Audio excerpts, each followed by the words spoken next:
কাছাড় জেলার 7টি বিধানসভা আসনে জিতল কারা, কত ভোটে কত ব্যবধানে জয় পরাজয়, যারা হেরেছেন তাদের অবস্থান কোথায় ছিল, কোন দলের জামানত বাজেয়াপ্ত হয়েছে। কাছাড়ে 9টা থেকেও কম ভোট পেয়েছেন অনেক দল সহ বহু প্রার্থী। এক ঝলকে 7টি বিধানসভা আসনের বিশদ তথ্যে নজর রাখবো। শিলচর বিধানসভা আসন। শিলচর আসনে জয়ী হয়েছেন বিজেপি প্রার্থী ডক্টর রাজদীপ রায়। তিনি পেয়েছেন 1,10,758 ভোট। মোট ভোটের 64.09% ভোট দখলে রেখেছেন বিজেপির প্রার্থী। প্রতিপক্ষ কংগ্রেসের প্রার্থী অভিজিৎ পাল পেয়েছেন 56,761 ভোট, অর্থাৎ মোট ভোটের 32.85% নিজের অনুকূলে রাখলেও বিজেপি প্রার্থীর প্রাপ্য ভোটের প্রায় অর্ধেকেই থামতে হয়েছে। এসইউসিআই কমিউনিস্ট পার্টির প্রার্থী ভবতোষ চক্রবর্তী সেই আসনে পেয়েছেন মাত্র 707টি ভোট, যা মোট ভোটের 0.41%। অথচ শিলচর আসনে 9টায় ভোট পড়েছে 3002টি ভোট, যা মোট ভোটের 1.74%। এতে এসইউসিআই প্রার্থীর জামানত বাজেয়াপ্ত হওয়ার পাশাপাশি 9টার কাছেও হারের রেকর্ড গড়েছেন। এই আসনে আরও 4 জন নির্দল প্রার্থীরও জামানত বাজেয়াপ্ত সহ 9টা থেকে খারাপ অবস্থান হয়েছে। উধারবন বিধানসভা আসন। উধারবন বিধানসভা আসনে বিজেপি প্রার্থী রাজদীপ কোয়ালা 1,27,031টি ভোট পেয়ে বড় মার্জিনে জয়লাভ করেছেন। মোট ভোটের 66.08%-এর উপর দখল রেখেছেন। প্রতিপক্ষ কংগ্রেস প্রার্থী অজিত সিং জয়ী প্রার্থীর অর্ধেক থেকে কম, অর্থাৎ 47,867টি ভোট পেয়ে পরাজিত হয়েছেন। মোট ভোটের মাত্র 30.61% অনুকূলে রাখতে সক্ষম হয়েছেন তিনি। তৃণমূল কংগ্রেস প্রার্থী তাপস দাস 2291 ভোট লাভ করলেও তার জামানত বাজেয়াপ্ত হয়েছে। তিনি নিজের অনুকূলে রেখেছেন মাত্র 1.47%। এই আসনে জামানত বাজেয়াপ্ত হয়েছে এসইউসি প্রার্থী দিলীপ কুমার রের। তিনি পেয়েছেন মাত্র 1046টি ভোট, যা মোট ভোটের 0.57%। এসইউসি প্রার্থী থেকে উধারবন আসনে 9টা বেশি ভোট পেয়েছে। সেই আসনে 9টার দখলে গেছে 1837টি ভোট, যা মোট ভোটের 1.17%। সোনাই বিধানসভা আসন। সংখ্যালঘু অধ্যুষিত কাছাড়ের সোনাই আসনে জিতে সংসদীয় রাজনীতিতে ফের কামব্যাক করেছেন আসাম বিধানসভার প্রাক্তন উপাধ্যক্ষ আমিনুল হক লস্কর। তিনি কংগ্রেসের মনোনয়নে প্রতিদ্বন্দ্বিতা করে পেয়েছেন 89,957 ভোট, যা মোট ভোটের 56.05%। তিনি হারিয়েছেন তার চির প্রতিদ্বন্দ্বী এজিপি প্রার্থী করিমউদ্দিন বড়ভূঁইয়া সাজুকে। এজিপির প্রার্থী করিমউদ্দিন বড়ভূঁইয়া সাজু পেয়েছেন 62,787 ভোট। মোট ভোটের 39.12%।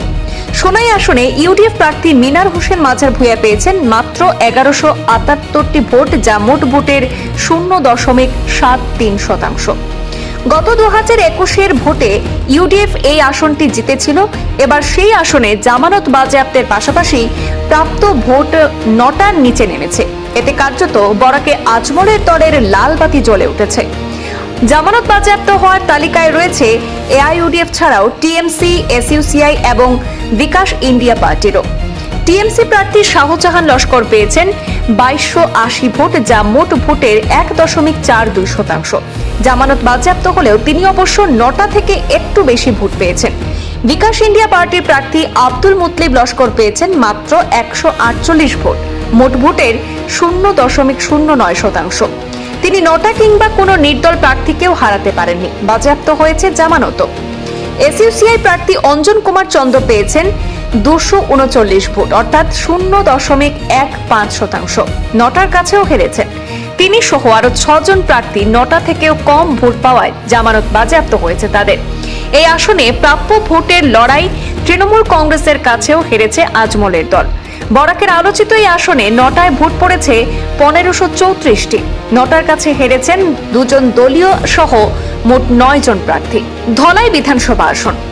ধলাই বিধানসভা আসনে বিজেপি প্রার্থী অমিয়কান্তি দাস 1,06,034 ভোট পেয়ে বড় মার্জিনে কংগ্রেস প্রার্থীকে হারিয়ে জয়লাভ করেছেন। মোট ভোটের 62.73% ভোট নিজের অনুকূলে রেখেছেন। কংগ্রেস প্রার্থী ধ্রুবজ্যোতি পুরকায়স্থ পেয়েছেন 56,172টি ভোট। তিনি দখল করেছেন মোট ভোটের 35.02%। এসইউসিআই প্রার্থী গৌরচন্দ্র দাস পেয়েছেন মাত্র 1020টি ভোট, অর্থাৎ 0.64%। এই ধলাই বিধানসভা আসনে 9টায় ভোট পড়েছে 1972টি ভোট। এসইউসি প্রার্থী এবং একজন নির্দল প্রার্থী 9টা থেকেও কম ভোট পাওয়ায় বাজেয়াপ্ত হয়েছে তাদের জামানত। বরখলা বিধানসভা আসন। বরখলা বিধানসভা আসনে বিজেপি প্রার্থী প্রাক্তন বিধায়ক কিশোর নাথ 1,02,775টি ভোট পেয়ে জয়লাভ করেছেন।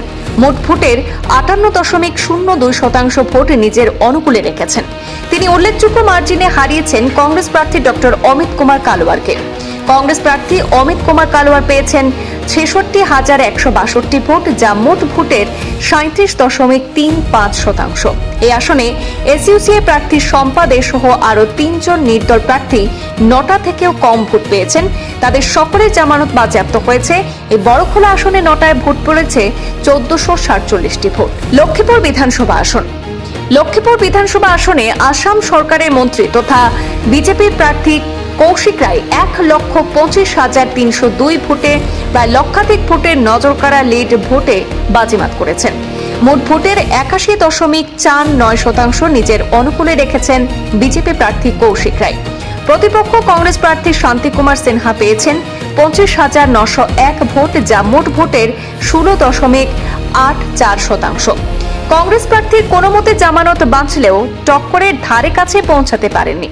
লক্ষ্মীপুর বরাকের একমাত্র আসন যেখানে কংগ্রেস বিজেপি ব্যতীত তৃতীয় কোনো দল বা কোনো নির্দল প্রার্থী প্রতিদ্বন্দ্বিতা করেননি। কাটিগড়া বিধানসভা আসন।